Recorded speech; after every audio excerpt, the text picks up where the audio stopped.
그러니까 우리 주님의 은혜와 평강이 여러분들께 또 가정에 넘치게 되시기를 바라겠습니다. 오늘은 하나님의 말씀 에베소서 6장 10절서부터 20절에 있는 말씀을 읽고 말씀을 드리도록 하겠습니다. 에베소서 6장 10절부터 제가 읽겠습니다. 끝으로 너희가 주 안에서와 그 힘의 능력으로 강건하여지고 마귀의 간계를 능히 대적하기 위하여 하나님의 전신 갑주를 입으라. 우리의 씨름은 혈과 육을 상대하는 것이 아니요 통치자들과 권세들과 이 어두움의 세상 주관자들과 하늘에 있는 악의 영들을 상대함이라. 그러므로 하나님이 전신 갑주를 취하라. 이는 악한 날에 너희가 능히 대적하고 모든 일을 행한 후에 서기 위함이라. 그런즉 서서 진리로 너희 허리띠를 띠고 의의 호심경을 붙이고 평안의 복음이 준비한 것으로 신을 신고 모든 것 위에 믿음의 방패를 가지고 이로써 능히 악한 자의 모든 불화살을 소멸하고 구원의 투구와 성령의 검 곧 하나님의 말씀을 가지라. 모든 기도와 간구를 하되 항상 성령 안에서 기도하고 이를 위하여 깨어 구하기를 항상 힘쓰며 여러 성도를 위하여 구하라. 또 나를 위하여 구할 것은 내게 말씀을 주사 나로 입을 열어 복음의 비밀을 담대히 알리게 하옵소서 할 것이니 이 일을 위하여 내가 쇠사슬에 매인 사신이 된 것은 나로 이 일에 당연히 할 말을 담대히 하게 하려 하심이라. 여기까지. 사도 바울의 지금 상황은 매우 어려운 그런 사도 바울뿐만 아니고 그때 그리스도인들이 로마에 있는 그리스도인들 또 다른 지역에 주님을 섬기고 있는 그런 하나님의 자녀들이 다 환난과 핍박 가운데 있었습니다. 이제 그러는 중에 바울이 옥에서 이 편지를 쓰고 있는 것입니다. 그러니까 아마 그 심정이 여기 13절에 보면 악한 날에 너희가 능히 대적하고 이 말씀을 주목하게 됩니다. 평범한 때가 아닌 거예요. 악한 날인 거예요. 여기에서만 그렇게 말씀하시지 않고 5장 16절에도 보면 세월을 아끼라. 때가 악하니라 그랬습니다. 때가 악한 이런 것을 사도 바울이 알고 그리고 에베소 교회 성도들을 염려하신 것 같습니다. 아마 이 에베소 서신은 이렇게 회람 서신이었다라고 말들 합니다. 그러니까 그 외에 에베소 교회 외에 다른 그 성도들도 사도 바울 마음속에 이런 악한 날이 임하게 될 터인데 이런 날에 성도들이 어떻게 믿음에 서 있을 수 있을까? 이런 점에 대해서 마음에 있던 것 같습니다. 그래서 이와 같은 권면을 하고 있는 것을 볼 수가 있습니다. 저희들은 이때 당시에 사도 바울처럼 또 성도들처럼 그런 환난과 핍박이 있지는 않습니다. 훨씬 형편이 나은 그런 편인데도 불구하고 그래도 저희들은 그런 맛을 조금은 우리가 보고 지금 살고 있습니다. 한 번도 예상치도 않았고 경험해 보지도 않았던 이런 코로나19라는 것을 만나게 돼서 이게 금방 끝날 줄 알았더니 벌써 2년 가까이 세월이 흐르고 있습니다. 이뿐 아니라 앞으로 점점 이 세대는 7년 대환란이라고 하는 그런 역사를 향해서 가고 있는 그런 시점이기 때문에 그 환란 날에 있게 될 그런 험악한 악한 이런 모습들이 아마 계속해서 우리 가운데도 생겨날 것을 우리가 예상할 수 있습니다. 그러니까 사도 바울이 에베소 교회에 이렇게 권면을 해서 마음으로 이렇게 무장을 시키는 것처럼 오늘날의 우리들에게도 그렇게 우리가 들으면 좋을 것입니다. 이 세상을 이길 수 있는 것은 세상의 것으로는 될 수가 없어요. 아무것도 세상의 것, 내가 가지고 있는 것, 내 힘, 그것 가지고는 세상을 이길 수가 없습니다. 그래서 예수님도 그렇게 말씀을 하셨죠. 내가 세상을 이겼다고. 근데 그 이김은 우리의 믿음이라. 그래서 이 믿음, 여기에 말하는 그 하나님의 전신갑주, 이것이 아니면 세상을 이길 수 있는 게 없습니다. 예를 들어서요, 우리가 어떤 중한 질병에 걸렸습니다. 돈이 해결할 수 있나요? 다른 어떤 것으로도 그것을 해결할 수 있는 게 아닙니다. 그런 어려운 그런 상황에서 우리를 위로하고 우리를 강건하게 하고 우리를 지키고 하나님 앞에 우리를 서게 해주는 것은 그것은 그 힘의 능력으로 강건해지는 것, 우리 속사람이 강건해지는 거예요. 여기 3장 15절에도 보면 이름을 주신 아버지 앞에 무릎을 꿇고 비노니 그의 영광의 풍성함을 따라 그의 성령으로 말미암아 너희 속사람을 능력으로 강건하게 하옵시며, 속사람이 능력으로 강건하게 되면 우리는 어떤 환난이 와도 어떤 시험이 와도 우리는 능히 이길 수 있겠지만 그렇지 않으면 그냥 아무 환난이 없어도 그래도 우리는 이김의 삶을 살지 못하는 그런 약한 그런 사람으로 우리가 전락할 수 있다 하는 것입니다. 그러니까 이 마지막 때에 사단은 우는 사자같이 삼킬차를 찾고 있다고 말씀을 하고 있습니다. 그래서 여기에도 마귀의 간계를 능히 대적하기 위하여 하나님의 전신갑주를 입으라. 지금은 마지막 때이기 때문에 더욱 더 이 마귀는 들끓고 있고 역사하고 있고 모든 분야에 있어서 정치나 경제나 예술이나 모든 분야에 있어서 배경에 이 사탄이 일하고 있다, 사탄이 역사하고 있다 하는 것을 우리가 아는 것은 매우 중요한 일입니다. 우리는 사탄을 대항해서 싸울 수 있는 힘이 있는 사람들이 아니에요. 그래서 여기 마귀의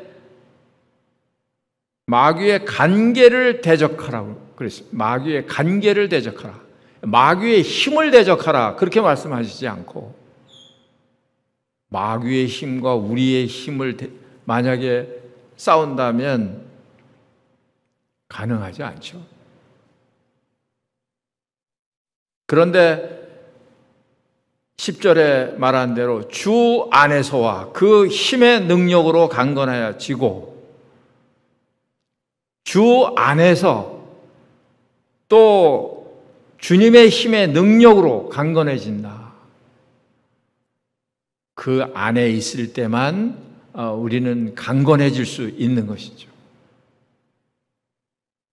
그래서 우리는 이 에베소 6장에 나타나 있는 이 전신갑주에 대한 이런 말씀들을 우리가 마음속 깊이 새기고 그리고 어디에서부터 이 대적이 들어올지 모르기 때문에 항상 경계해야 되고, 군대에서 이런 말이 있습니다.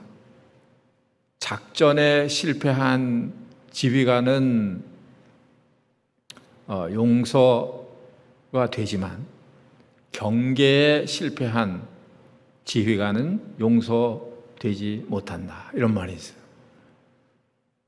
그러니까 여기에 이 싸움은 방어의 싸움이에요. 경계의 싸움입니다. 왜 그렇게 했을까요? 왜 여긴 공격적인 그런 장비, 공격적인 무기 이런 것이 없이 거의 대부분이 다 방어적인 것일까요? 이미 벌써 그와 같은 무기를 하나님이 우리에게 그리스도 안에서 이미 벌써 다 주셨기 때문이에요. 우리가 만들어서 무기를 삼을 수 있는 것이 아닙니다. 그래서 우리는 그걸 알아야 해요. 주님 안에 있을 때만 우리는 승리하는 그런 그리스도인이 될 수가 있다 하는 것입니다. 그 힘의 능력으로만 강건해질 수 있다 하는 거예요.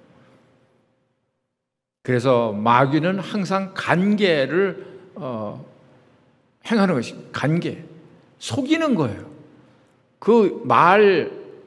마귀라는 그 이름 자체 뜻이 속이는 자이지 않습니까? 속이는 자, 거짓말하는 자. 에덴 동산에서부터 이 마귀는 거짓말하는 자로 존재했고 지금도 존재하고 있습니다. 그래서 아담 하와를 꾀이는 그것도 마귀가 한 거죠. 이 동산에 있는 나무의 실과를, 모든 나무의 실과를 따먹지 말라고 하더냐. 이게 간계인 거예요. 모든 나무의 실과를 먹을 수 있지만 동산 나무에 있는 실과는 먹으면 정령 죽는다. 이게 하나님의 말씀인데, 그런데 이 사탄은 이런 이 하나님의 말씀을 이렇게 살짝 뒤틀어서 사람들을 속이는 거예요. 미혹하는 거예요. 괴계를 삼는 거예요. 그러니까 우리가 속으면 안 되는 거예요. 그 괴계에 넘어가면 안 되는 거예요. 이게 마귀의 간계입니다. 그래서 그렇게 하기 위해서는 어떻게 해야 되느냐? 하나님의 전신 갑주를 입어야 한다.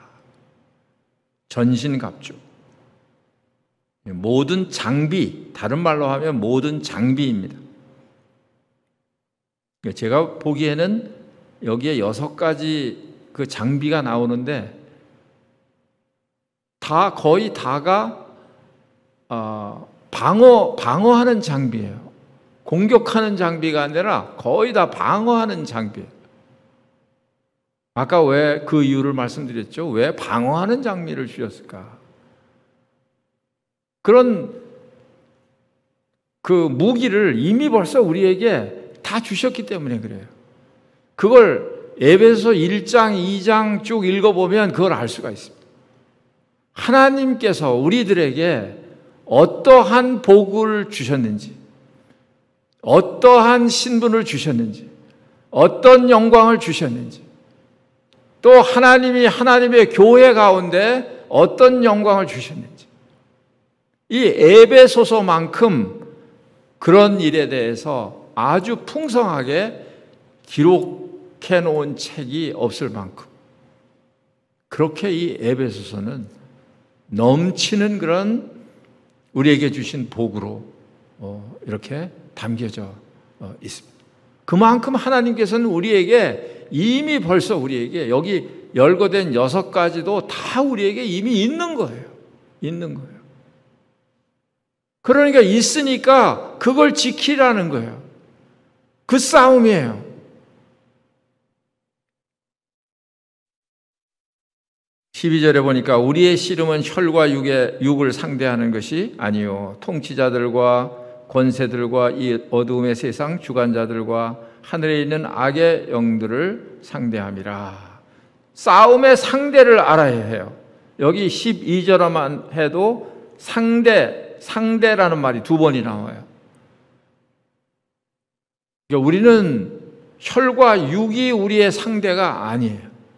어떤 사람이 우리의 상대가 아니에요.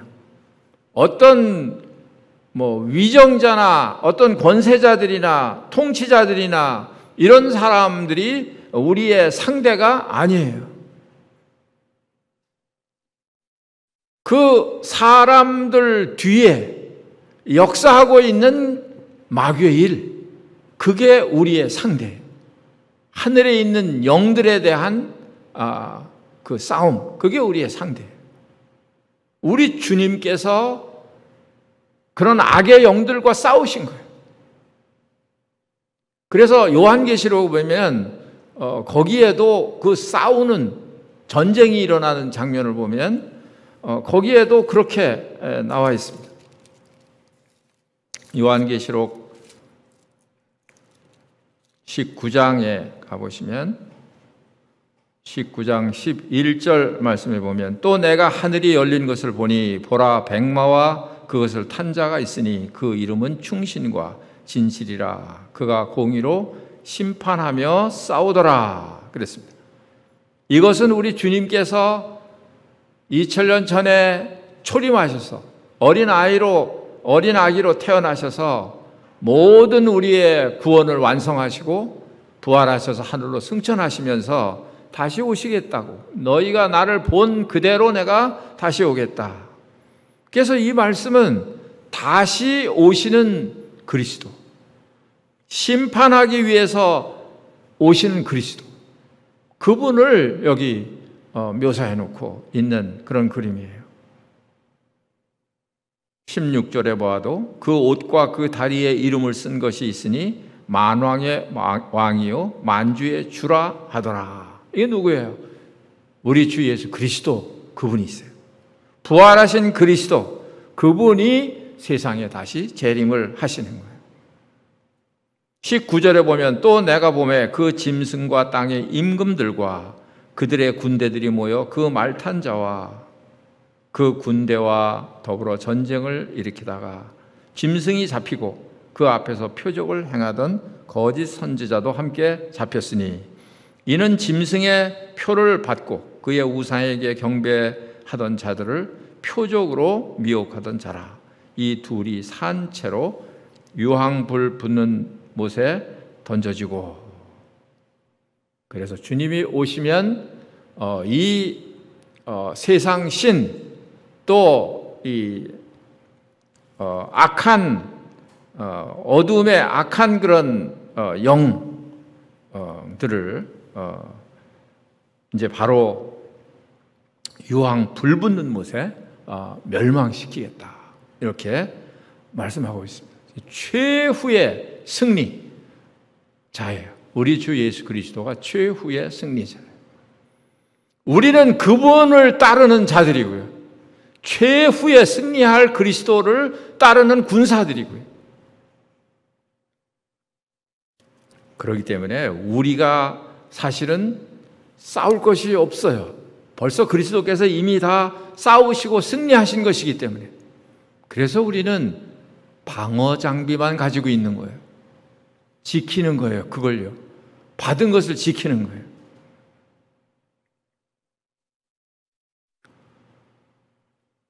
(14절에) 보시면 거기 구체적으로 나오고 있습니다. 그런즉 서서 진리로 너희 허리띠를 띠고, 진리로 너희 허리띠를 떼라.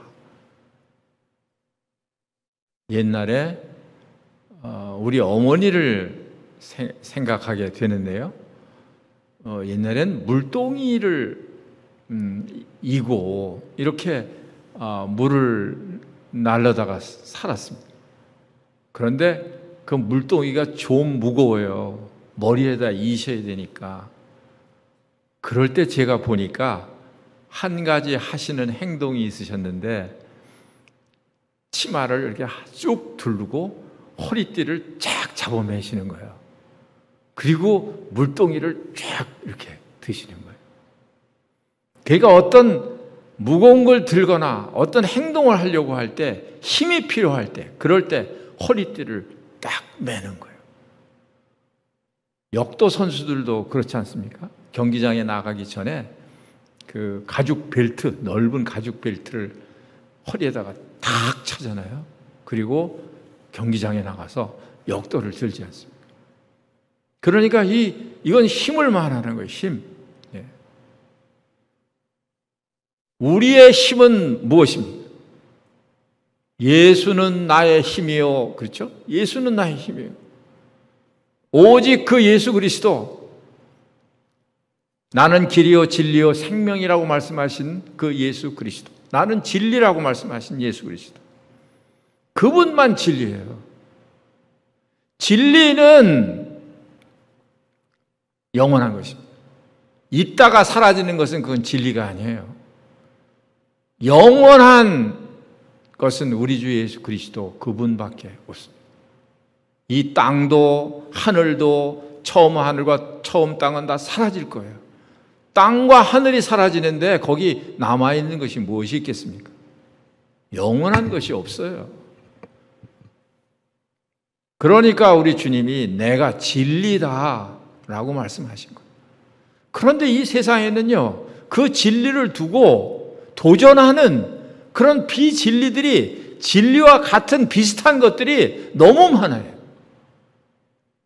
어떤 사상, 어떤 그럴듯한 철학, 뭐 종교 할 것 없이, 뭐 또 왜 기독교만 믿어야 되느냐, 종교 다원주의, 다른 종교도 인정해라, 다 종교는 똑같은 거 아니냐. 동의해요. 종교 다 똑같아요. 그러나 구원하시는 분은 세상에 천하인간에 우리에게 주신 일이 없습니다. 하나님께서 그리스도 외에는 우리에게 그 이름을 주신 일이 없어요. 그래서 그 오직 그리스도, 그분을 신뢰하고 그분에 대한 믿음을 든든히 가질 때 그게 바로 우리의 허리를 동이는 거예요.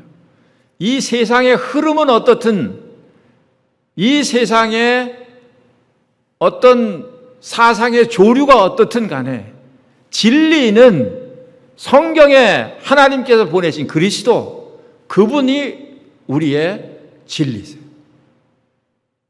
그분을 붙들고 그분을 의지하면 영원히 실패하지 않지만, 다른 것은 이 세상에서는 그럴듯하게 보이는데 결국은 진리가 아니기 때문에 사라지는 거예요. 그런 것을 의지했다가는 아무것도 나중에 손에 붙잡은 것이 없게 되는, 이 세상 사람들이 그렇지 않습니까? 어떤 사람은 재물이 최고인 줄 알고 재물이 나의 주예요. 권세가 그렇고 이 세상의 자랑이 그렇고,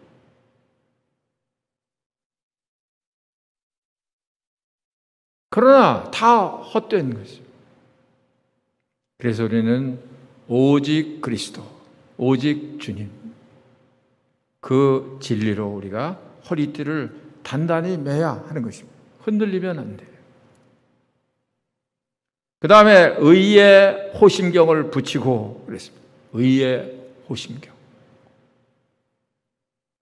이것도 하나님께서 우리에게 값 없이 이미 우리에게 주신 거예요. 그렇잖아요. 그 은혜를 믿음으로 말미암아 우리에게 값 없이 우리를 의롭다 하셨다. 성경에 그렇게 기록을 하고 있습니다. 그래서 우리는 하나님께서 주신 그 의를 잘 붙들고 어떻게 지키느냐 하는 거예요. 그런데 이 하나님의 의에 대해서 도전하는 것들이 또 너무 많아요. 우리가 하나님의 의를 가지고 있다고 할지라도 우리를 흔드는, 우리를 더럽히려고 하는, 부정하게 하려고 하는 이러한 죄악들이 이 세상에는 꽉 차 있어요. 그러니까 죄악과 타협하면 값없이 우리에게 주어진 의가 있지만, 그러나 우리의 마음이 더럽혀지는 거예요. 그 의로운 그런 담대한 마음을 우리가 지킬 수가 없는 거예요. 사람을 제일 비천하고 나락으로 떨어지게 만드는 게 뭔지 아십니까? 그게 죄라고 하는 거예요. 대통령의 명예가 있으면 무엇입니까? 장관의 명예가 있으면 무엇입니까? 시장이라고 하는 명예가 있으면 그게 무엇입니까? 죄 하나 때문에 하루아침에 그 명예는 땅에 떨어져요. 아무것도 아닙니다. 세상에서도 그렇다고 할진데 하나님께서 우리에게 거저 주신 이 하나님의 의, 이것에 대해서 호심경을 붙이라 그랬습니다. 호심경, 흉배와 같은 거예요. 이 심장을 지키는 거예요. 심장이 얼마나 중요합니까? 심장이 공격을 받으면 그러면 그냥 몇 초 사이에 내가 숨이 막혀 죽는 거죠. 심장마비로 죽게 되는 거예요. 매우 중요한 부분인데 사탄은 그걸 알고 있어요. 그걸 노리고 있어요. 그래서 우리의 그 흉배가 있는 그 심장을 공격하는 것입니다. 뭘로요? 불의로, 죄로 우리를 공격하는 거예요. 그 여기 호심경이라고 하는 것은 그 노수로 만든 거울과 같이 생긴 그런 것입니다. 그러니까 우리가 그런 교훈을 우리가 여기서 볼 수가 있잖아요. 거울. 거울 어디에다 쓰는 거죠? 얼굴을 보고 여기에 뭐 묻었나 이런 걸 보고 닦아내기 위해서 우리는 하루에 몇 번이라도 거울을 들여다보는 거잖아요. 그런데 마음의 호심경, 이 거울은 우리가 얼마나 자주 들여다보고 있나요? 그것을 들여다보고 있지 않으면 우리의 마음이 어떻게 생겼는지, 어떻게 더럽혀져 있는지 그것을 우리가 알 길이 없는 것입니다. 그러니까 항상 호심경에 우리의 마음을 비춰봐야 되는 거예요. 그리고 오물이 묻었으면 즉시 닦아내고 완벽하게 발 씻을 필요도 없이 완벽하게 세상에 발을 붙이고 살 수는 없습니다. 그래서 하나님께서 우리에게 그 길을 열어주신 거예요. 죄를 자백하고 깨끗함을 받을 수 있는 그런 길을 열어주신 거예요. 그러니까 쓰러져도 낙심하실 필요가 없어요. 쓰러져도 그냥 누워서 오랫동안 그렇게 있을 이유가 없어요.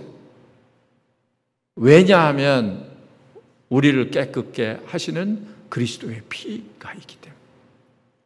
현재도 하나님 우편에서 우리를 위해서 기도하시는 그 주님이 계시기 때문에 연약해요. 그러니까 우리는 쉽게 오염돼요. 쉽게 실수해요. 쉽게 넘어져요. 의인은 7번 넘어져도 8번 일어서는 거예요. 우리는 의인이에요. 하나님의 의를 가지고 있는 사람들이에요. 그러니까 넘어져서 못 일어나는 것은 사단의 괴계에 속는 거예요. 너는 일어날 수 없어. 너는 이제 아무것도 못해. 이렇게 속삭이는 게 그게 사단의 괴계라는 거예요. 의의 호심경을 붙여라. 그래서 우리의 마음이 항상 정결하게, 깨끗하게, 그렇게 우리의 마음을 유지하게 해야 된다 하는 것입니다. 그게 의의 호심경을 붙이는 거예요. 가장 치명적인 그런 사탄의 공격 목표예요. 우리를 정죄하고 우리를 판단하고 하는 거예요. 그리스도 안에 있는 자에게는 정죄함이 없다. 어미하신 하나님의 말씀에 기록이 되어 있는데도 사탄은 슬쩍 우리 마음에 들어와서 어떤 사람을 통해서 우리 마음에 들어와서 정죄감을 심어주는 것이에요. 죄책감을 자꾸 갖게 하는 거예요. 그럴 때 우리는 어떻게 되나요? 담대함이 없죠. 그냥 힘이 없죠. 주저앉게 되지요. 그러면 우리가 어떻게 마귀를 대적해서 싸울 수 있나요? 그러니까 이런 괴계에 속지 말라는 것이 의의 호심경을 붙이고 있어야 한다. 그 다음에 15절에 보면 평안의 복음이 준비한 것으로 신을 신고 그랬습니다. 평안의 복음이라고 했어요. 평안의 복음. 신을 신고. 지금 우리가 군사에 대해서 지금 생각하고 있잖아요.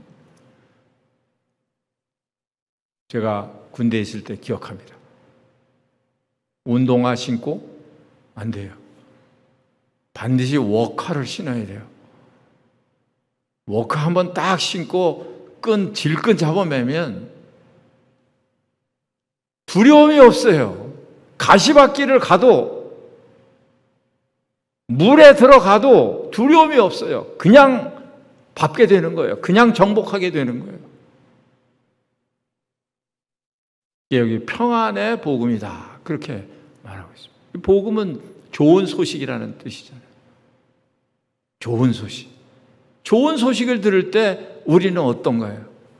마음이 기쁘죠. 좋은 소식이니까. 그러니까 이 복음은 좋은 소식인 거예요. 그러니까 사람들에게 평안을 가져다 주는 거예요. 그래서 평안의 복음이에요. 그래서 예수님께서 말씀하시기를 내가 너희에게 주는 평안은 세상이 주는 것 같지 않다 그랬습니다. 세상이 주는 평안은 그건 일시적인 것이고 완전한 그런 평안이 아니죠. 1분 후에 내 평안이 깨질 수 있어요. 세상의 평안은 그런 거예요. 그러나 그리스도께서 우리에게 주시는 이 평안은 영원한 평안이고 환난 중에서도 평안이고 핍박 중에서도 평안이고 그게 하나님께서 우리에게 주신 그런 평안이에요. 어떤 자매님 말씀을 한번 드려야 될 것 같습니다. 그 자매님이 어떤 양로원에서 일을 하시는 그런 자매님이세요. 그런데 제 마음에 놀라운 그런 감동이 되는 간증을 들었어요. 양로원에서 일을 해보신 성도님들이 계실지 모르겠습니다만 저는 그런 건 줄을 몰랐어요. 대개 아주 몸이 못 쓰게 되신 그런 노인분들이 모이시는 데잖아요. 그러니까 이런 대변, 소변을 못 가리시는 거예요. 손이고 발을고 이게 쓰시지를 못하니까. 그러니까 시도 때도 없이 이렇게 그 실례를 하시는 거예요. 그러면 이제 이 양로원 돌보시는 분들이 가서 그걸 다 닦아내고 옷을 입히고 그런데 그것을 닦아내고 옷을 입히는 자체가 그게 이제 얘기하려고 하는 게 아니라 그 더러운 것을 닦아내는데 그 냄새가 싫지 않더라는 거예요. 왜 그럴까요? 그 자매님 마음은 충만해져 있어요. 하나님의 평안으로 충만해져 있기 때문에 하나님의 말씀으로 충만해져 있기 때문에 하나님과의 교통으로 충만해져 있기 때문에 모든 사람들이 다 맡을 수 있는 그 냄새도 그렇게 독하게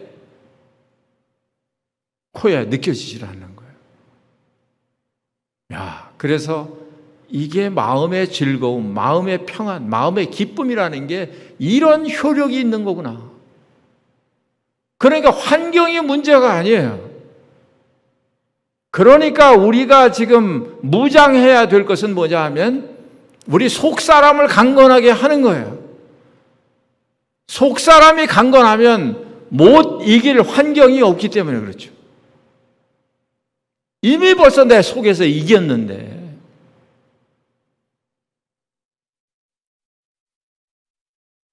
그래서 이 평안의 복음이 준비한 것으로 신을 신고 아름답도다 좋은 소식을 전하는 자들의 발이여. 그런 말씀이 생각나는 그런 말씀이에요. 그래서 이 평안의 복음. 우리 전도를 하는데 말은 예수 그리스도에서 말을 하는데 그 모습에 그 태도나 그 사람에게서 평안의 냄새가 평안의 모습이 보여지지 않는다면 그게 어떻게 평안의 복음으로 전달이 되겠습니까? 세상 사람들은 우리의 말을 듣는 게 아니라 우리의 자체를 보는 거예요. 그래서 소망에 관한 이유를 묻는 자들에게 대답할 것을 예비하라. 사람들이 우리를 향해서 네 소망이 뭐냐고 물을 정도가 돼야 되는 거죠. 너는 지금 환경을 보면 그냥 죽을 환경인데 그런데 뭔 소망이 있길래 그렇게 소망 중에 그렇게 즐거워하면서 사느냐. 다른 사람들이 볼 때, 저 사람은 뭐야? 내 환경은 저 사람보다 더 나았으면 나았지 나쁘지 않은데 왜 나는 이렇게 지옥 같은 생활을 하고 저 사람은 나보다 환경이 나쁜데도 저렇게 천국 생활을 하는가? 그러니까 그 일에 대해서 궁금해지는 거예요. 당신의 소망은 뭐길래? 그러고 묻는다는 것이에요. 이게 평안의 복음이에요. 여러분과 제가 가지고 있는 그런 평안의 복음입니다. 놀라운 복음이에요. 16절에 보면 모든 것 위에 믿음의 방패를 가지고 이로써 능히 약한 자의 모든 불화살을 소멸하고, 그 다음에 나오는 것은 이 믿음의 방패입니다. 모든 것 위에 믿음의 방패. 이게 얼마나 필요한지요. 우리는 어떤 작고 큰 일을 만날 때 얼마나 그 작고 큰 일에 영향을 받습니까? 작고 큰 어떤 사건에 우리가 큰 영향을 받아요. 그래서 믿음이 없어져요. 조그만 일만 만나도 하나님이 나를 사랑하시나? 왜 하나님이 나를 사랑하신다면 내 기도를 안 들으시나? 왜 하나님이 나를 사랑한다면 이런 어려움을 겪게 하시나? 의심이 들기 시작하는 거예요. 하나님이 정말 전능하신 분이신가? 하나님은 정말 살아계신 분이신가? 하나님은 정말 내가 믿을 수 있는 분이신가? 그래서 그것을 막게 하기 위해서 믿음의 방패를 가지라는 거예요. 이 성경에 얼마나 많은 그런 그 믿음의 방패가 있습니까? 약속들이 있어요. 우리가 염려하고 걱정하지 않아도 될 만큼 하나님께서 많은 약속들을 이 성경에서 해주고 있습니다. 그러니까 우리가 믿음을 가지려고 하면 어떻게 해요? 하나님의 말씀을 우리 마음에 담아야 되죠. 그래야 믿음이 생기는 거예요. 하나님의 말씀이 없는데 어디에서 우리의 믿음이 생겨요? 진실하신 그 하나님의 말씀, 그것을 의지하고 믿을 때 우리 마음에 그런 담대함이 생기고 믿음이 생기고 환난 중에서도 하나님께서 나를 사랑하셨다. 우리 자주 간증을 듣잖아요. 어려운 사람을 위로하기 위해서 가잖아요. 그럼 위로를 받고 오는 이유가 뭔가요? 그 어려움에 있는 성도가 하나님께로부터 그런 사랑을 느끼고 있기 때문에 그래요. 어려운 중인데도 하나님의 사랑을 느끼고 있는 거예요. 하나님의 보호하심을 느끼고 있는 거예요. 하나님의 함께 하심을 느끼고 있는 거예요. 놀랍지 않습니까? 그러니까 신방 갔다가 오히려 신방 받은 느낌 받고 돌아오는 거예요. 이게 믿음의 방패예요. 그리고 우리 신앙생활에 있어서 이런 믿음의 방패가 있어야 합니다. 그렇게 하려고 하면 하나님 말씀을 붙들어야 돼요. 그리고 막아야 되는 거예요. 항상 사단은 불화살을 당기고 있습니다. 그래서 우리가 믿음이 없을 때 그때 불화살을 당겨서 우리에게 맞게 하는 거예요. 우리를 불태우는 거예요. 무섭지 않아요. 그래서 이 믿음의 방패로 이런 것들을 막아야, 그래야 우리의 믿음이 서 있을 수가 있는 것입니다. 17절에 보면 구원의 투구와 성령의 검, 곧 하나님의 말씀을 가지라. 구원의 투구, 이것도 중요한 거예요. 이 머리, 뇌, 이게 굉장히 중요한 우리 몸의 지체이지 않습니까? 왜냐하면 이 머리에서부터 모든 지체들에게 이 명령이 이렇게 하달되기 때문에 이 머리가 망가지면 온 몸이 마비가 되는 거예요. 이게 중요한 거예요. 그래서 이 구원의 투구는 그것과 같습니다. 구원의 확신이에요. 내가 영생을 얻었다, 중생을 했다 하는 것뿐만이 아니라 세상에 사는 동안에 성화의 과정을 거쳐서 영원히 영원하게 되는 그런 데까지 가게 되는 그런 마음의 확신. 그것을 붙들고 있을 때 우리의 믿음은 흔들리지 않아요. 우리의 구원은 흔들리지 않아요.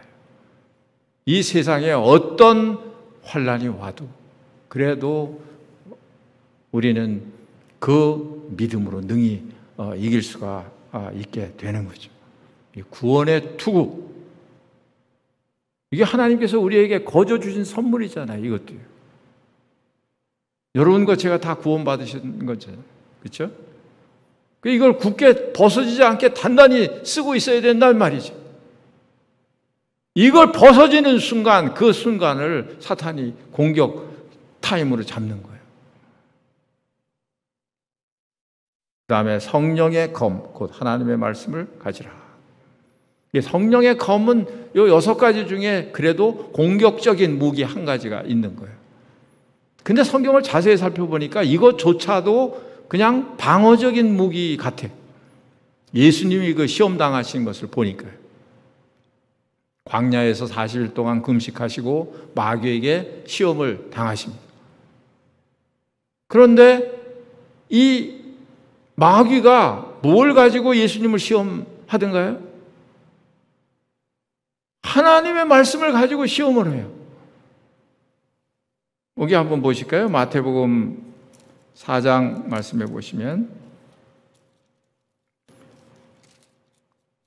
그래서 이 사탄은 언제든지 송사하는 자다 그랬죠. 거짓말하는 자, 우리를 항상 송사하는 자인데, 이 거짓말하는 자가 진실된 하나님의 말씀을 가지고 우리를 시험할 때도 있는 거예요.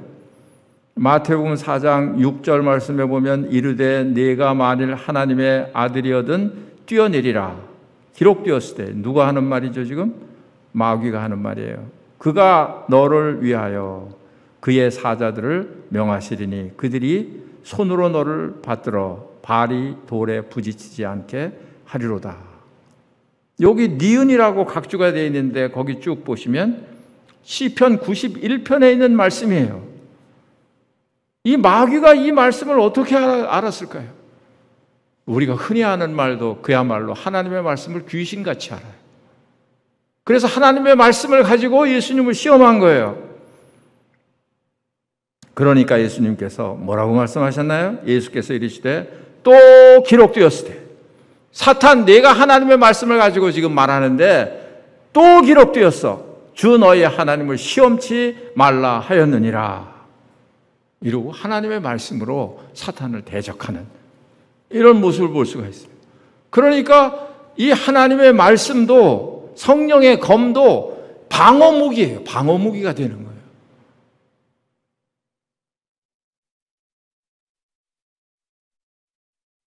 여기 그렇게 6가지를 우리에게 말씀을 하고 있습니다. 그 다음에 한 가지 더 붙일 게 있어요. 18절에 보면 모든 기도와 간구를 하되 항상 성령 안에서 기도하고 이를 위하여 깨어 구하기를 항상 힘쓰며 여러 성도를 위하여 구하라.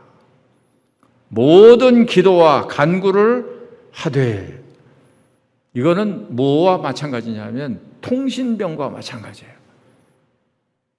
군대 갔다 오신 분들 아시죠? 통신병이에요. 통신병. 그래서 뭐 물자가 부족하면 통신하는 거예요. 우리에게 지금 식량이 떨어졌습니다. 포탄이 떨어졌습니다. 뭐가 떨어졌습니다. 이걸 지원해 주십시오. 우리 사람이 절반이 죽었어요. 군인들을 보충해 주세요. 일개 소대가 필요합니다. 위 상사한테 그렇게 전화를 하는 거예요. 통신을 하는 거예요. 그러면 그 위 상사가 필요한 대로 전쟁터에 나가 있는 그런 지휘관한테 그 필요한 것을 다 이렇게 보내주는 거예요. 이게 기도예요. 이게 기도예요. 부족한 것 천지이기 때문에, 연약한 것 천지이기 때문에, 아무것도 할 수 없는 것이 우리이기 때문에 우리에게 필요한 것이 뭐냐 하면 상관 되시는 하나님께 통신하는 거예요. 이거 떨어졌습니다. 저 떨어졌, 이거 필요해요. 이거 좀 보내주세요. 그럴 때 하나님께서 우리가 싸우는 데 필요한 모든 것을 우리에게 공급하시게 되는 거예요. 그러니까 모든 것 위에 이 기도와 간구, 이것이 얼마나 중요한 것입니다. 이 앞에 있는 6가지를 생각을 해도 지금 말씀하시라고 그러면 6가지 다 되기 어려우시죠? 그걸 다 한다고 하더라도 그래도 우리는 부족한 거예요. 그래도 연약한 거예요. 그렇기 때문에 뭐가 필요해요? 요청이 필요한 거예요. 하나님의 도우심이 필요한 거예요.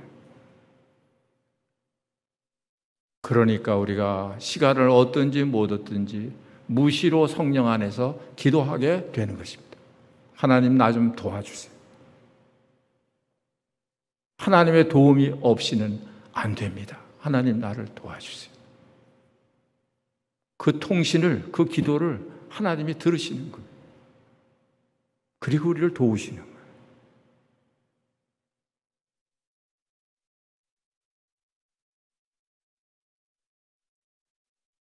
제가 보건대 지금은 때가 악한 때입니다.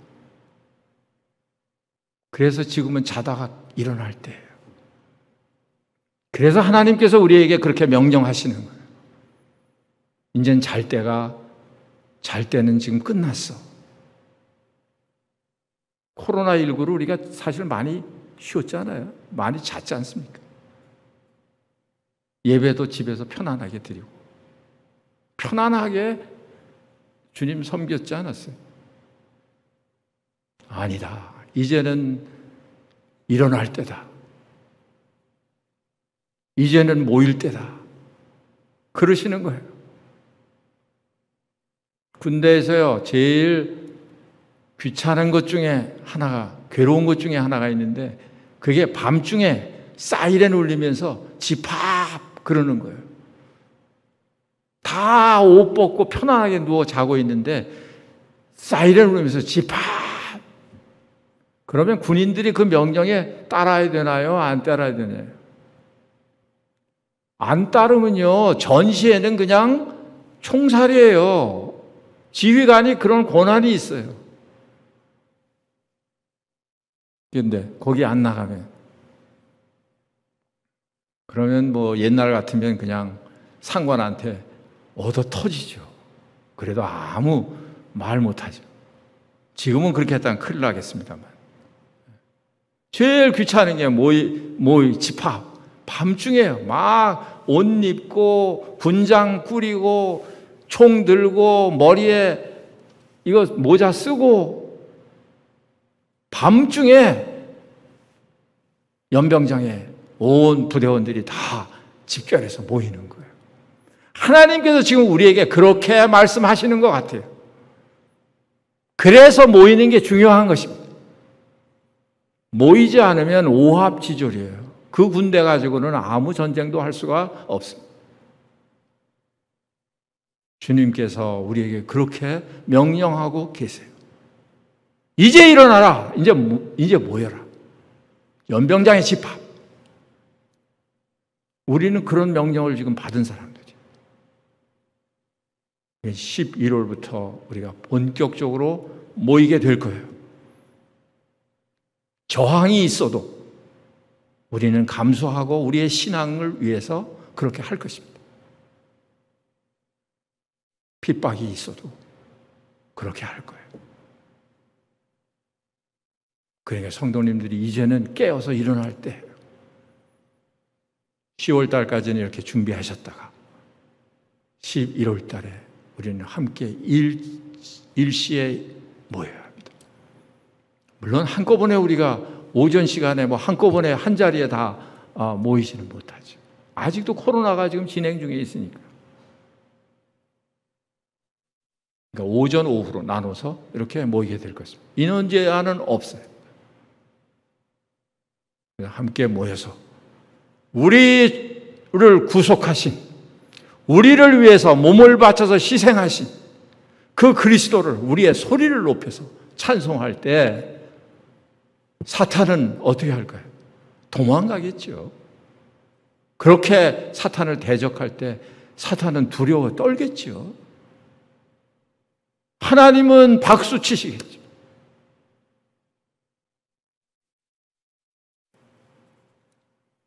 오늘 사도 바울을 통해서 우리에게 악한 날을 대비해서 악한 날에 우리에게 말씀하시는 이 말씀, 우리가 교훈 삼아서 우리를 전신갑주로 무장하는 그런 우리가 되기를 주님 앞에 기도합니다. 기도하겠습니다. 아버지 하나님, 저희들이 한없이 연약한 자임에도 불구하고 하나님께서 우리가 감당할 수 없을 만큼 우리의 속에, 우리의 속사람의 이 놀라운 은혜를, 놀라운 하나님의 영광을 알게 해 주신 것을 감사합니다. 또한 영원히 변치 않는 이런 하나님의 의, 하나님의 사랑, 하나님의 말씀, 그것을 우리 마음 가운데 있게 해 주셔서 감사를 드립니다. 저들이 더 졸며 자지 않게 하시고 하나님께서 우리에게 주신 이 믿음의 도구들을 사용해서 저희들이 전신갑주를 취하고 사단을 대적해서 일어나는 저희들이 되게 해 주시옵소서. 주 예수 그리스도의 이름으로 기도합니다. 아멘.